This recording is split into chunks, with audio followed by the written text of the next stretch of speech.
Assalamu alaikum wa rahmatullah. Bismillahirrahmanirrahim. Au nom de Dieu, le compatissant et le miséricordieux, prière et bénédiction sur le prophète, ses proches et sa descendance. Chers frères et sœurs, aujourd'hui, nous allons parler d'un affluent qui correspond à une station par laquelle, normalement, tout croyant, toute croyante, tout musulman, toute musulmane est censé passer. C'est la station du mariage. Le mariage décourage le célibat, encourage le mariage. Parce que ça permet, ici, c'est un moyen en islam pour accéder à une certaine responsabilité, à une certaine responsabilisation qui met en évidence son statut moral et juridique. Ce qui fait que le découragement envers le célibat, c'est pour plusieurs raisons, morales, juridiques, ainsi de suite. L'abstinence ou la continence qui est assurée par le mariage et non pas par le célibat est une vertu de rigueur en islam, surtout envers les femmes pour les hommes, envers les hommes pour les femmes. Et c'est égal pour les deux. Ça consiste à baisser le regard indécent et éviter les regards dévoilant la personne de l'autre sexe. Ça permet également de garder un comportement équilibré dans la société. Un comportement qui est basé sur les principes, plusieurs d'autres principes moraux en ce qui concerne la responsabilité d'une personne dans la société. Et ça passe par ce statut de mariage. C'est sûr que quand on parle d'abstinence, de chasteté, de continence, c'est insupportable pour les efféminés et les excités de notre temps. C'est même, on est en train de parler de quelque chose impossible pour quelques-uns qui vont considérer cela comme impossible. Mais c'est l'état normal selon le modèle de la moralité en islam. Ceci dit, les deux sexes, l'homme et la femme, sont égaux devant Dieu subhanahu wa ta'ala en ce qui concerne leurs devoirs et leurs droits à la dignité et à la justice, que ce soit dans cette vie ou dans le jour dernier. Et quand on parle de mariage, on parle d'avant, durant et après. Donc, avant le mariage, il faut prioriser l'iman, il faut prioriser la foi, dans le choix, lors du choix.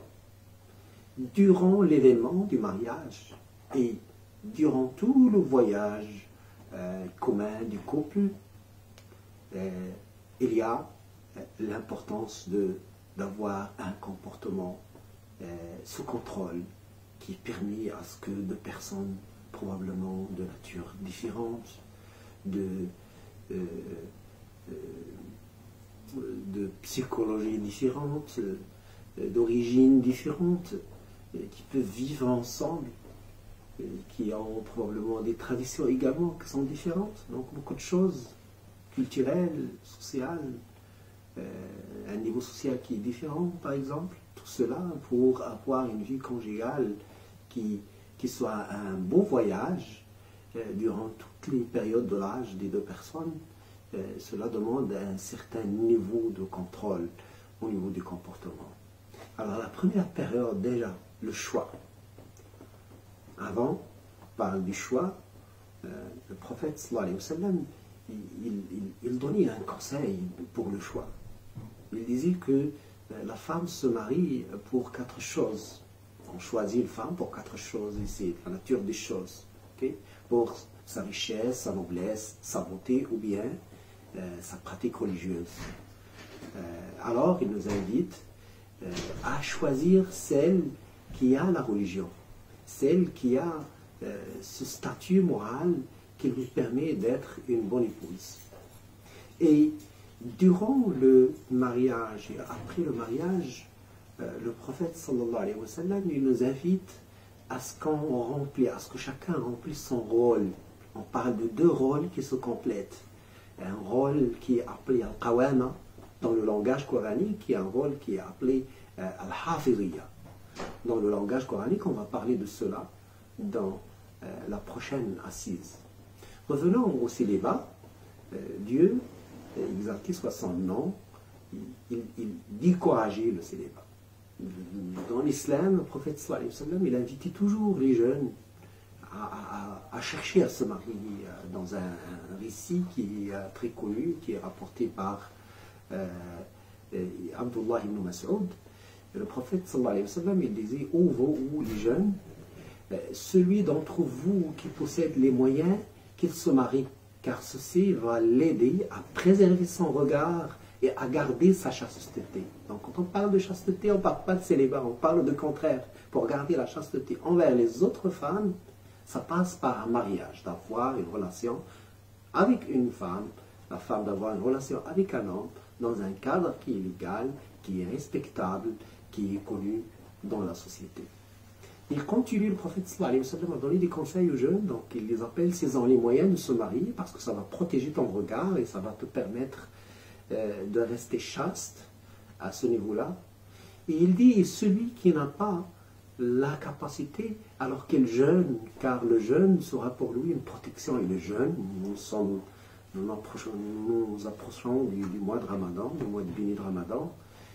Ici bien de le rappeler, le jeûne, c'est une protection. C'est une protection non seulement contre disons, les sursauts des envies charnelles, mais également au niveau de notre attachement aux aliments, notre attachement au plaisir, notre attachement de beaucoup de choses. Ça nous donne plus de liberté. Ça donne à l'âme la possibilité, disons, de respirer, de s'élever et de s'épanouir. Et ça, c'est très important pour avoir à la fin un équilibre qui prend en considération les besoins du corps, mais également les besoins de l'âme et les besoins de l'esprit de la personne. قولوا قولي هذا وأستغفر الله لي ولكم والسلام عليكم ورحمة الله.